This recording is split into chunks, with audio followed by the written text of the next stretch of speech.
मानवसेवा प्रकल्पात उभारल्या जाणाऱ्या इमारतीचे भूमिपूजन रमणलालजी लुंकड व सुवालालजी शिंगवे यांच्या शुभहस्ते संपन्न झाला। यांचे नातू आकाश लुंकड यांनी काही महिन्यापूर्वी श्री अमृतवाहिनी ग्रामविकास मंडळाच्या मानवसेवा प्रकल्पाला भेट दिली होती।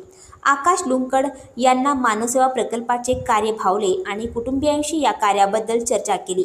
आजोबा रमणलालजी लुंकड यांनी श्री अमृतवाहिनी ग्रामविकास मंडळाच्या मानवसेवा प्रकल्पाला सुसज्ज इमारतीचे बांधकाम करून देण्याचे ठरविले आणि उभारल्या जाणाऱ्या इमारतीचे भूमिपूजन रमणलालजी लुंकड व सुवालालजी शिंगवे यांच्या शुभहस्ते दिनांक 7 एप्रिल 2024 रोजी संपन्न झाला। ज्यांना समाजाने नाकारलं, ठोकरलं, फसवलं, हेटाळलं, नासवलं त्या निराधार पीडित मानसिक विकलांगाच्या उसवलेल्या आयुष्यात मायेचा टाका घालायचा आणि त्यांचे आयुष्य बदलून पुन्हा माणूस म्हणून समाजात उभं करायचं, हे सर्व श्री अमृतवाहिनी ग्रामविकास मंडळाच्या मानवसेवाच्या माध्यमातून दिलीप गुंजाळ हे करत आहेत। हे कार्य प्रत्यक्ष पाहिल्यानंतर समजते मानवसेवा प्रकल्पाचे कार्य अतिशय उल्लेखनीय कार्य आहे, असे रमणलालजी लुंकड यांनी भूमिपूजन समारंभात म्हटले।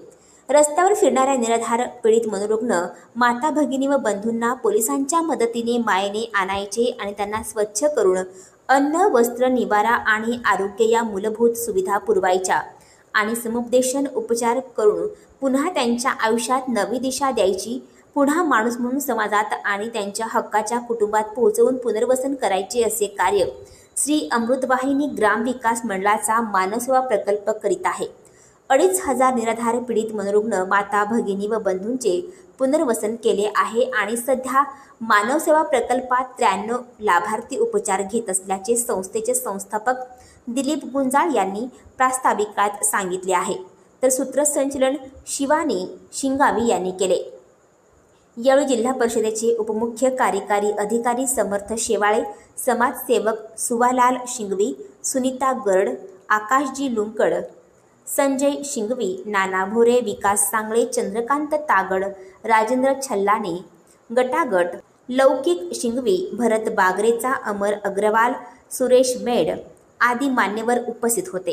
कार्यक्रम यशस्वीतेसाठी संस्थेचे स्वयंसेवक अंबादास गुंजाळ, सिराज शेख, ऋतिक बर्डे, मथुरा जाधव, प्रशांत जाधव, पूजा मुठे, विकास बर्डे, प्रसाद माळी, सागर विटकर, राहुल साबळे, अजय दळवी, मच्छिंद्र दुधवडे, श्रीकांत सिरसाट यांनी परिश्रम घेतले।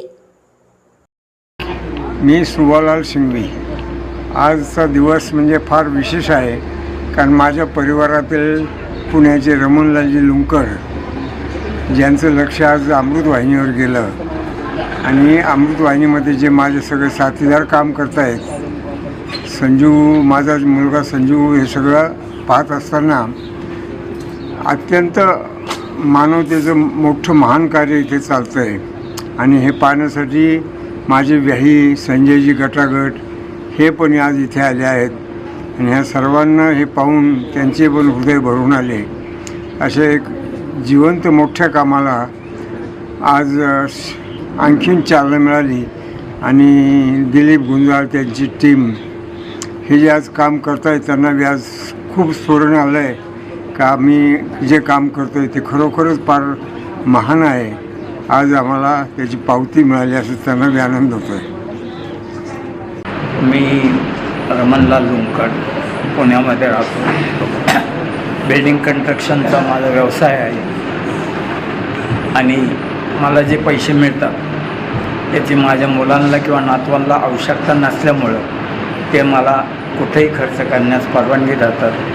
तो पैसा मी अशा अनाथ लोकांकरता वापरतो, जसं वृद्धाश्रम, गोशाळा किंवा अशा अनाथ लोकांची शाळा, अशा ठिकाणी मी तो पैसा वापरतो। इथं आल्यानंतर हे पाहिलं की इथं खरोखरच ही संस्था त्या लोकांचं फार मोठं काम करते, कारण जी लोक कुठून तरी पकडून आणले जातात त्यांच्याकडून काम करून घेतलं जातं, त्यांचे हात तोडतात, पाय तोडतात, जीभ तोडतात, हे सगळं ऐकलं आणि खरोखरच त्याबद्दल वाईट वाटलं आणि या संस्थेबद्दल कौतुक वाटलं की ही संस्था त्याबद्दल काम करते आणि त्या संस्थेमार्फत त्या लोकांचं पुनर्वसनही केलं जातं, हे ऐकून आनंद वाटला आणि आजचा दिवस फार सार्थकी लागला असं मला वाटतं. धन्यवाद.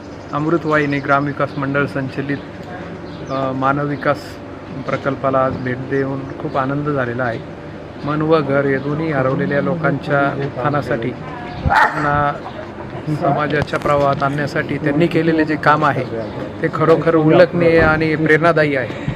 आणि सोबतच शिंगवी परिवार, लुंकड परिवार यांनी आज जे दातृत्वाच्या भूमिकेतून अशा या निराधार लोकांसाठी जी इमारत बांधण्यासाठी त्यांनी जे त्यांचा सहयोग नोंदवलेला आहे तो सुद्धा सगळ्यांना प्रेरणादायी आहे.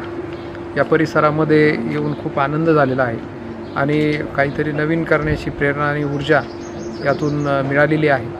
मी या निमित्ताने सर्वांना आवाहन करतो की आपणसुद्धा या प्रकल्पाला अवश्य भेट द्यावी आणि यथाशक्ती सहयोग या प्रकल्पामध्ये द्यावा अशी मी आपल्या सगळ्यांना विनंती करतो. धन्यवाद.